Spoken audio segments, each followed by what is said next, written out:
প্রধান উপদেষ্টাকে পিকিং বিশ্ববিদ্যালয়ের ডক্টরেট ডিগ্রি প্রদান।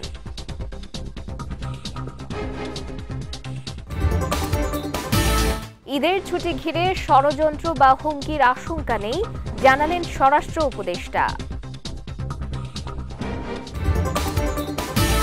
এবং প্রস্তুত জাতীয় ঈদগাহ, ঈদ জামাত সকাল 8:30টায়।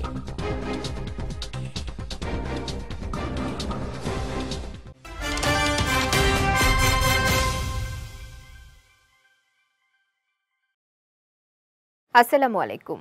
বিজয় রাতের সংবাদে আমন্ত্রণ জানাচ্ছি আমি সঞ্জিদা আজিজ। শুনছিলেন শিরোনাম, এবারে বিস্তারিত। বাংলাদেশের অন্তর্বর্তী সরকারের প্রধান উপদেষ্টা ডক্টর মোহাম্মদ ইউনূসকে সম্মানসূচক ডক্টরেট ডিগ্রি প্রদান করেছে চীনের পিকিং বিশ্ববিদ্যালয়। শনিবার স্থানীয় সময় সকাল 10টার দিকে পিকিং বিশ্ববিদ্যালয়ের অনুষ্ঠানে যোগ দিয়ে সম্মানসূচক এই ডিগ্রি গ্রহণ করেন তিনি। এর আগে প্রধান উপদেষ্টা পিকিং বিশ্ববিদ্যালয়ের পূর্ব নির্ধারিত এই অনুষ্ঠানে যোগ দেন এবং সেখানে বক্তব্য রাখেন।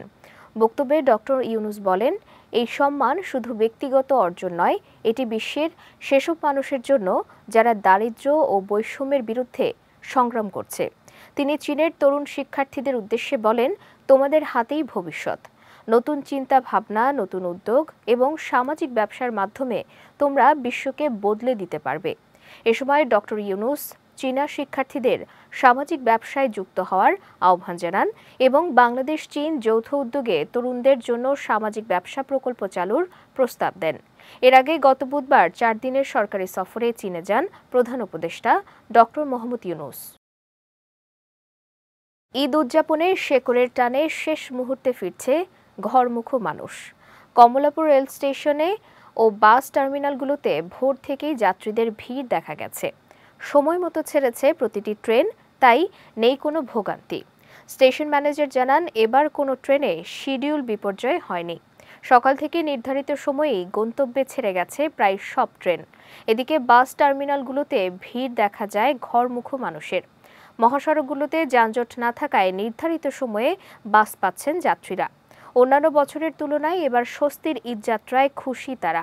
ঘরমুখো মানুষ ঈদ শেষে আবারও যাতে নিরাপদে কর্মস্থলে ফিরতে পারেন সেজন্য সব ব্যবস্থা নেওয়া হয়েছে বলে জানিয়েছেন সংশ্লিষ্টরা।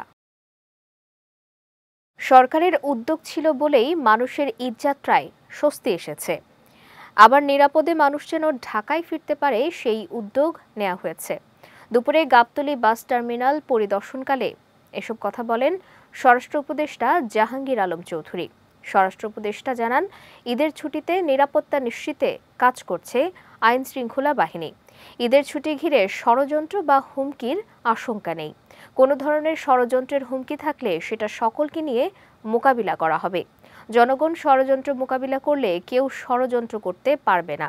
এ সময় ঈদযাত্রায় যারা অতিরিক্ত ভাড়া নিচ্ছে তাদের বিরুদ্ধে ব্যবস্থা নেওয়া হচ্ছে বলে জানান স্বরাষ্ট্র উপদেষ্টা। এখানে আল্লাহ দিলে কোনো ধরনের ষড়যন্ত্রের হুমকি নাই, আর ষড়যন্ত্রের যদি কোনো হুমকি থাকে আপনারাই মোকাবেলা করবেন আমাদের সাথে মিলে। ঈদের রাজধানীর নিরাপত্তায় পুলিশের 667টি টিম সার্বক্ষণিক টহলে থাকবে।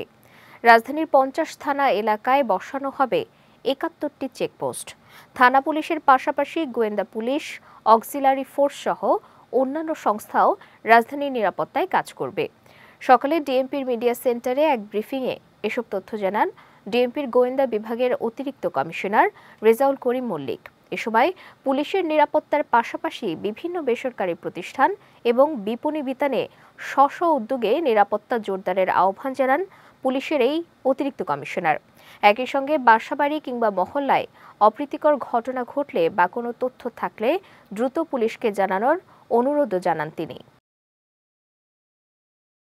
ঈদ উপলক্ষে ডিএমপির ইউনিফর্ম পুলিশ ও ডিবির কার্যক্রমের পাশাপাশি নিরাপত্তা সচেতনতার অংশ হিসাবে বিভিন্ন প্রতিষ্ঠান ও বিভিন্ন বিপণী বিতানের দায়িত্বে নিয়োজিত নিরাপত্তা রক্ষীদের ডিউটি জোরদার করতে হবে এবং যে কোনো অবৈধ অনুপ্রবেশ রোধে দিন-রাত 24 ঘন্টা নজরদারি রাখতে হবে।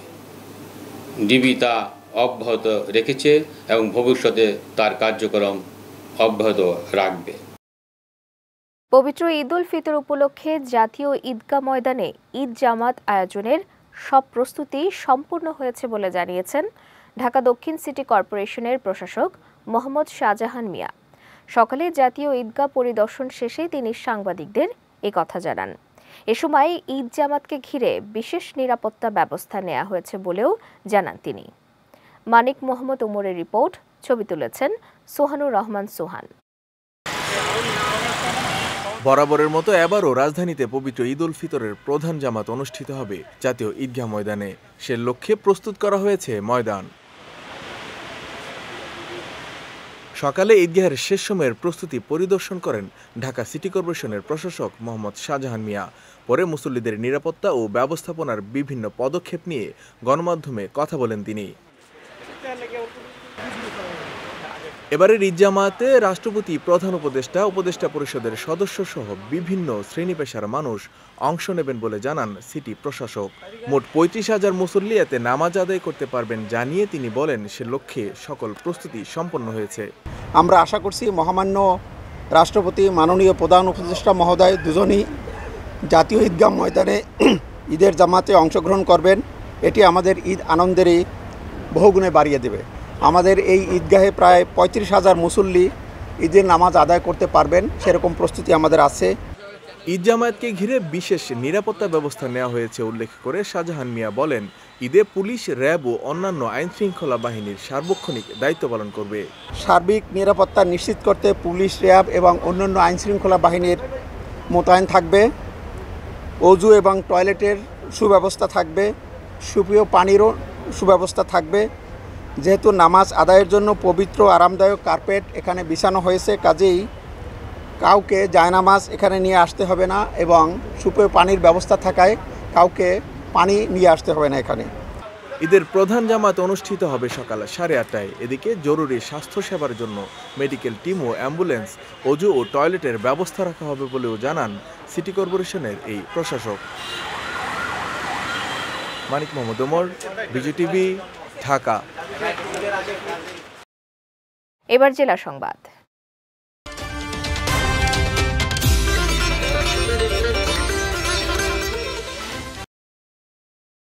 সংস্কারের কথা বলে জনগণের সঙ্গে লুকোচুরি খেলা হচ্ছে বলে অভিযোগ করেছেন বিএনপির সিনিয়র যুগ্ম মহাসচিব রুহুল কবির রিজভী। দুপুরে সিরাজগঞ্জের বেলকুচি উপজেলার তামাই হাফিজিয়া মাদ্রাসা মাঠে তারেক রহমানের নির্দেশে অসচ্ছল পরিবারের মাঝে ঈদ সামগ্রী উপহার বিতরণ অনুষ্ঠানে প্রধান অতিথির বক্তব্যে তিনি এ অভিযোগ করেন। বলেন, সংস্কার একটি চলমান প্রক্রিয়া। সংস্কারের আইনি প্রক্রিয়া বাস্তবায়ন করবে জনগণের দ্বারা নির্বাচিত সরকার। এ সময় বিএনপির রাজশাহী বিভাগীয় সহ সাংগঠনিক সম্পাদক আমিরুল ইসলাম খান আলিম সহ স্থানীয় নেতাকর্মীরা উপস্থিত ছিলেন। বরগুনার পাথরঘাটায় বাস চাপায় মোটরসাইকেল আরোহী ৩ ভাই নিহত হয়েছেন। সকালে উপজেলার রায়হানপুর ইউনিয়নের সোনার বাংলা এলাকায় এই দুর্ঘটনা ঘটে। বিষয়টি নিশ্চিত করে পাথরঘাটা থানার ভারপ্রাপ্ত কর্মকর্তা মেহেদি হাসান জানান, উপজেলার কেরামতপুর এলাকায় চাচার বাড়িতে যাচ্ছিল ৩ ভাই। এ সময় পাথরঘাটায় ঢাকাগামী একটি যাত্রীবাহী বাস মোটরসাইকেলটিকে সামনে থেকে চাপা দিলে ঘটনাস্থলেই তাদের মৃত্যু হয়। এদিকে বাসটিকে জব্দ করা গেলেও চালক পালিয়ে গেছে বলে জানিয়েছে পুলিশের এই কর্মকর্তা। নাটোরে জেলা প্রশাসকের পুরাতন ডাকবাংলো থেকে দ্বাদশ জাতীয় সংসদ নির্বাচনের বিপুল সংখ্যক ব্যবহৃত ব্যালট পেপার উদ্ধার করেছে আইনশৃঙ্খলা বাহিনীর সদস্যরা। দুপুরে জাতীয় গোয়েন্দা সংস্থার সদস্যের তথ্যের ভিত্তিতে শহরের কান্দিভিটা এলাকায় জেলা প্রশাসকের ডাকবাংলোর ভেতরে বাঁশ ঝাড়ের নিচের একটি গর্ত থেকে ব্যালট পেপারগুলো উদ্ধার করা হয়। বিষয়টি নিশ্চিত করে জেলা প্রশাসকের প্রতিনিধি নেজারত ডেপুটি কালেক্টর রাশিদুল ইসলাম জানান, জেলা প্রশাসকের পুরাতন বাংলোর ভেতরে পুকুরে অস্ত্র উদ্ধার অভিযান চলছিল। এ সময় ব্যালট পেপারগুলো গোয়েন্দা সংস্থার সদস্যদের নজরে আসে। পরে খবর পেয়ে পুলিশ ও সেনাবাহিনীর সদস্যরা ঘটনাস্থলে গিয়ে বিপুল সংখ্যক ব্যালট পেপার উদ্ধার করে।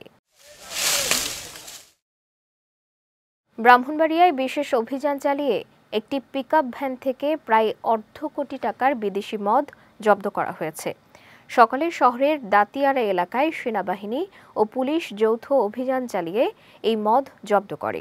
তবে এই ঘটনায় কাউকে আটক করা সম্ভব হয়নি। পুলিশ জানায়, সকালে গোপন সংবাদের ভিত্তিতে পুলিশ ও সেনাবাহিনীর একটি যৌথ টিম শহরের কাউতলী এলাকায় চেকপোস্ট বসায়। এ সময় সন্দেহজনক একটি পিকআপ ভ্যানকে থামানোর সংকেত দেয়া হলে না থামিয়ে দ্রুত গতিতে চলে যায়। পরে এর পেছনে ধাওয়া করে দাতিয়ারা এলাকায় পিকআপ ভ্যানটির গতিরোধ করা হয়। এ সময় গাড়িতে তল্লাশি চালিয়ে বস্তার ভেতর থেকে 1480 বোতল বিভিন্ন ব্র্যান্ডের ভারতীয় মদ জব্দ করা হয়। এ ঘটনায় সদর থানায় মাদক আইনে মামলা দায়ের করা হয়েছে। পবিত্র ঈদ উল ফিতর উপলক্ষে আজ শনিবার থেকে টানা 8 দিনের জন্য হিলি স্থলবন্দর দিয়ে আমদানি রপ্তানি কার্যক্রম বন্ধ ঘোষণা করা হয়েছে। তবে এ সময়ে ভারত ও বাংলাদেশের মধ্যে পাসপোর্টধারী যাত্রীদের যাওয়া আসা স্বাভাবিক থাকবে। বিষয়টি নিশ্চিত করে বাংলা হিলি C&F এজেন্ট অ্যাসোসিয়েশনের সাধারণ সম্পাদক শাহিনুর ইসলাম জানান, পবিত্র ঈদ উল ফিতর উপলক্ষে আজ থেকে 5 এপ্রিল পর্যন্ত টানা 8 দিন বন্দর দিয়ে আমদানি রপ্তানি সহ সকল কার্যক্রম বন্ধ ঘোষণা করা হয়েছে। আমদানি রপ্তানি বন্ধের বিষয়ে ভারতীয় ব্যবসায়ীদের পত্রের মাধ্যমে জানানো হয়েছে। ঈদের ছুটি শেষে আগামী 6 এপ্রিল থেকে বন্দরে কার্যক্রম পুনরায় চালু হবে। যাচ্ছি খেলার সংবাদে।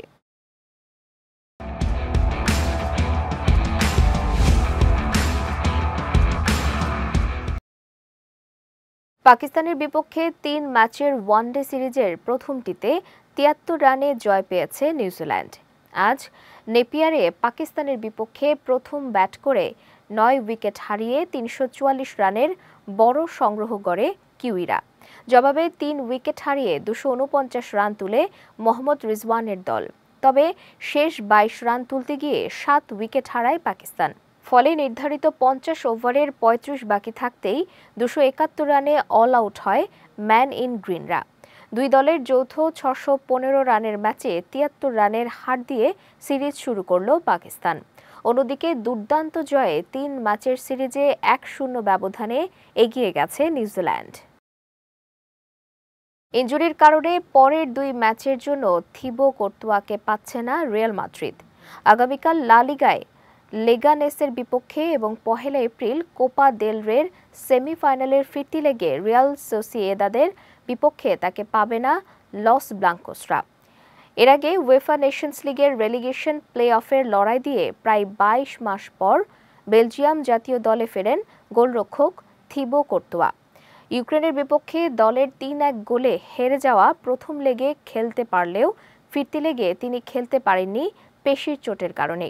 সেই চোট থেকে এখনও সেরে ওঠেননি রিয়াল মাদ্রিদের এই গোলরক্ষক। বিজয় রাতের সংবাদ শেষ করার আগে শিরোনামগুলো দেখে নিচ্ছি আরও একবার।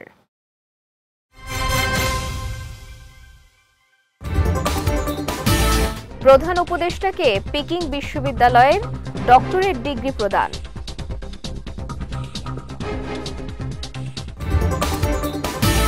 ঈদের ছুটি ঘিরে ষড়যন্ত্র বা হুমকির আশঙ্কা নেই, জানালেন স্বরাষ্ট্র উপদেষ্টা।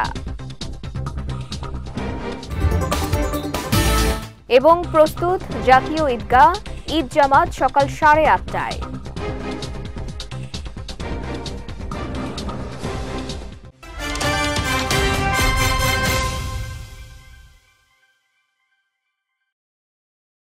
বিজয় রাতের সংবাদ শেষে আজকের মতো আমি সঞ্জিদা আজিজ আপনাদের কাছ থেকে বিদায় নিচ্ছি। আগামীকাল একই সময়ে নতুন সব খবর দেখতে চোখ রাখুন বিজয় টিভিতে। এছাড়াও আজকের বিজয় রাতের সংবাদের ভিডিও দেখতে পারেন আমাদের ইউটিউব এবং ফেসবুক পেজে। আমাদের ইউটিউব হলো youtube.com/bijaytvofficial এবং আমাদের ফেসবুক পেজ হলো facebook.com/bijaytvlimited। এতক্ষণ সঙ্গে থাকার জন্য ধন্যবাদ সবাইকে।